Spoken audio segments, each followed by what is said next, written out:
I'm just going to present some random musings, focusing a lot on historical spaces, community spaces, and that's a little bit of my work, my thoughts, and also a little bit of other work that's going on. So essentially, I also run a walking group, 1100 Walks, and as part of that, we've been developing a lot of walks around the city. And the next slide, I thought I'll be sort of stuck for time, but there's enough time, I guess. The next slide, yeah, it's basically about walking, how walking is a tool to understand the city and explore spaces which you would normally never come across, but also how it's a tool to understand people and make friends with people. Even though the interaction is very flirtatious, it's for a second, we never see those people again. It's really a way of getting to know people. And also places like this encroached bastion, which is in the middle of Shahpur. It's a tool of awareness, of knowing what is there and possibly protecting it if we think we need to. The next bit is about this other intervention, again historical in nature, called the Friends of ASI, which is essentially a citizen-led initiative which helps the ASI in its task of preserving and looking at the historical spaces around us. So they started with a thing called the Begumpur Initiative.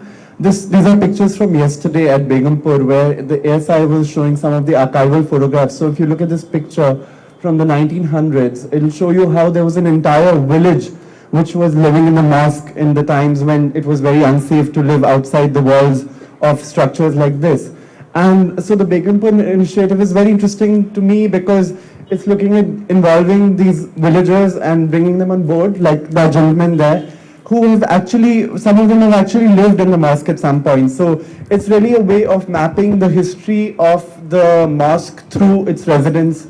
And it's really a very multi-layered history because we have so many voices about people saying why they moved here, etc., and the whole history of the earthquake coming in and destroying part of the mosque, etc.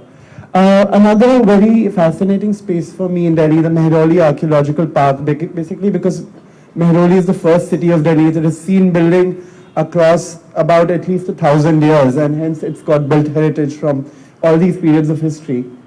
And one of the fascinating thing about that park is these very interesting structures, Metcalfe's Follies, which are sort of accidental experiments with ruins or stones lying around carried out by Metcalfe, an officer of the East India Company.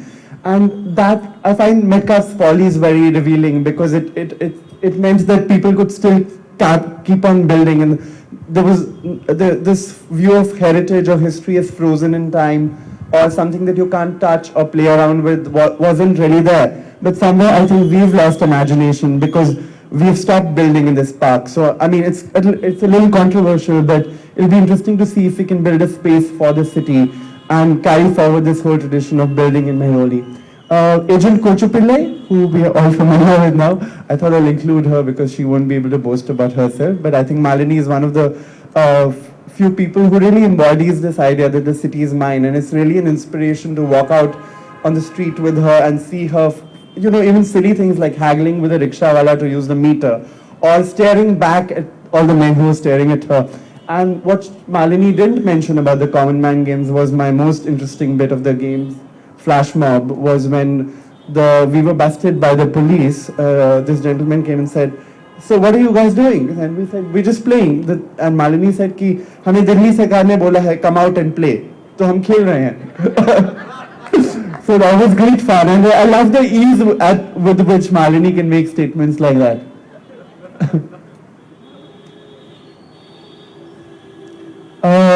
There's also, as an art curator, I'm also very fascinated to look at forms of art, and although I'm not a big fan of graffiti, and I also find it problematic on several accounts, I think it's very fascinating how graffiti is sort of burgeoning in the city, and one of the figures around this whole movement is an anonymous person, anonymous artist called Daku, whose work I've been following here and there, and I'm a big fan of Daku really, because this is a way of saying something without really saying anything, because he's just using a typographical device. It's just his name written in the most imaginative ways possible all over the city. And I think that itself is a great act of saying, I'm going to mark this space and nobody knows who I am. I'm just a Daku. So I'm I think Daku represents a larger sort of tendency of using graffiti to say something or to voice your opinion. And finally, after this, we're going to talk a little bit about the flower markets of Delhi, or the erstwhile flower markets of Delhi, which were really three very organic spaces which grew in different parts of the city, and they really belonged to a wide cross-section of people from the city, right from farmers to consumers like us. So they were located in Fatehpuri, Connaught Place and Mehrauli, and they've all been moved away from all these historic places to Ghazipur outside the city. So that's the Connaught Place Flower Market, which largely specialized in cut flowers which came from the airport or the station nearby.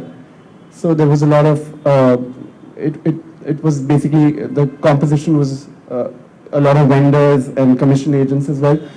What's very interesting about the Fatehpuri market, which you'll see here, is how this space belonged to the farmers. So you see farmers here bringing in the daily produce and selling it off to the commission agent. So it's very ironic that the city says that the city is, we're supposed to further the cause of agriculture, and then these spaces for the farmers are actually taken away on any account.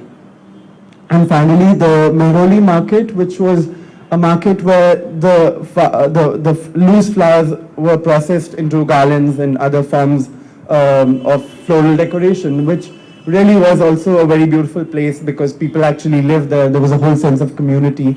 So I'm just ending with this little poster we made to protest quietly about the moving of the flower markets. Thank you.